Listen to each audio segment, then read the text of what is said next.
Original කී එකෙන් ට්‍රාන්ස්පොන්ඩර් එක clone කරන ආකාරය බලමු.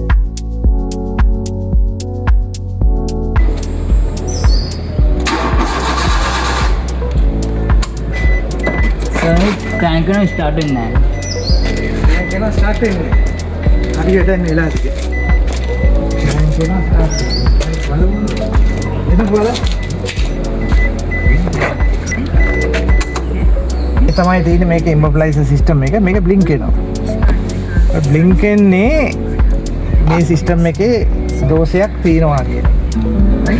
සමහර විට මේ පාවිච්චි කරපු කී එක මේක මෙකැනිකල් විතරක් වෙන්නේ. මේක මෙකැනිකල් කී එකක් විතරක් වෙන්නේ. නමුත් මේකට මෙකැනිකල් කී එකක් නෙමෙයි. මේ කී එක ඇතුලේ එනවා මේකේ ට්‍රාන්ස්පොන්ඩර් එකක් කියලා. ට්‍රාන්ස්පොන්ඩර් එකක් කියලා එනවා. එතකොට ඒක නැතු වෙති මේක. ඒකයි ස්ටාර්ට් වෙන්නේ නැත්තේ. අපි බලමු මේකට ට්‍රාන්ස්පොන්ඩර් එකක් මේ ට්‍රාන්ස්පොන්ඩර් කී එකක් නෙමෙයි මේක. ට්‍රාන්ස්පොන්ඩර් එකක් මේකට අපි ක්ලෝන් කරමු. ක්ලෝන් කරලා බලමු ස්ටාර්ට් කරගන්න පුළුවන්ද කියලා. එතකොට ඒ සඳහා තියෙන ටූල් එක තමයි මේ ටූල් එක. මම ඒක ඔන් කරගත්තා. මේකට අදාළ ඇප් එක තියෙන මගේ ෆෝන් එකේ. ඒ බ්ලූටූත් හරහා මේ දෙන්නව සම්බන්ධ කරගන්න ඕනේ. ඔන්න දැන් බ්ලූටූත් හරහා සම්බන්ධ වෙලා තියෙන. දැන් ඉන ඔරිජිනල් කී එක. ඔරිජිනල් කී එකේ තියෙන data ටික අරගෙන මම මේ chip එකට මම ඒ data ටික ක්ලෝන් කරනවා මේකට. රයිට්. මෙන්න මේ විදිහට තමයි pure ටික මේ විදිහට. ඉස්සෙල්ලාම මේ කී එකේ තියෙන data ටික මම ගන්න ඕනේ. ඒ සඳහා මම මෙන්න මේකේ ට්‍රාන්ස්පොන්ඩර් ක්ලෝන් වලට ගිහිල්ලා ඊට පස්සේ මේ ඔරිජිනල් කී එක ওই විදිහට තියලා මෙන්න මේකේ ක්ලෝන්. ඒතර මේකේ තියෙනවා ID46 කියලා. ඒතර ID46 මේක ක්ලෝන් කරනවා. start clone.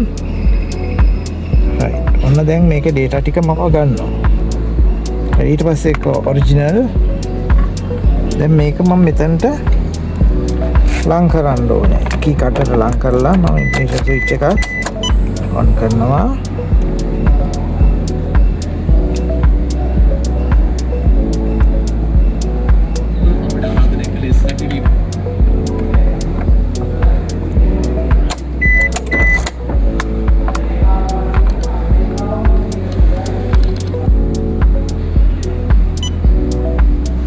right මේක මම ගත්තා. දැන් අරගෙන එක දැම්ම මෙතනට.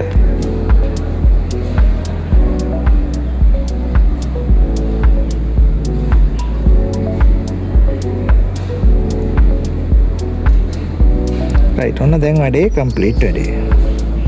ඔන්න දැන් අර මුලින්ම තිබ්බ කී එක මේක ට්‍රාන්ස්පොන්ඩර් එක නෑ කියලා කියපු එක ඔන්න මම මේක දැන් දානවා. ඔන් කරාම මෙතන පේනවා මේක බ්ලින්ක් වෙනවා පේනවා. right බ්ලින්ක් වෙනවා පේනවා. ඔන්න දැන් මම ආයෙ ඔෆ් කරනවා. මේ chip එකත් අරගෙන මම chip එක මේක මැදට තියලා මේ යතුරු කටට මේක දැන් දානවා. ඔන්න ඒක මම යතුරත් එක්ක තියලා තියෙන්නේ. right දැන් බලන්න මෙතන බ්ලින්ක් වෙනවද කියලා. දැන් බ්ලින්ක් වෙන්නේ නැහැ. දැන් මම මේක ක්‍රෑන්ක් කරනවා. බලන්න මේක හරිනම් වැඩේ හරියට වෙලා නම් මේක ස්ටාර්ට් වෙනවා. right ඔන්න දැන් මම ස්ටාර්ට් වුණා. ඔන්න දැන් මේක මම මේ chip එක ස්ටාර්ට් කරනකොට මම chip එක අයින් කරා. දැන් ආයි ස්ටාර්ට් කරනවා නම් chip එක ළඟ තියෙනවා. සාමාන්‍යයෙන් දැන් මේ යතුරු කටේ තියෙනවා මේ යතුරේ මේ ප්ලාස්ටික් මෝල්ඩ් එක ඇතුලේ තියෙනවා හෝල් එකක්. ඒ හෝල් එක ඇතුළට මේක දාන්න තියෙන්නේ. දැන් මේක ඒ පහසුකම නැහැ මේ යතුරේ. මේ නිකන් යතුරක් ගෙනල්ලා මේ වැඩේ කරන්න ඕනවට පෙන්වන්න ඕනවට මේක මේ විදිහට කරේ.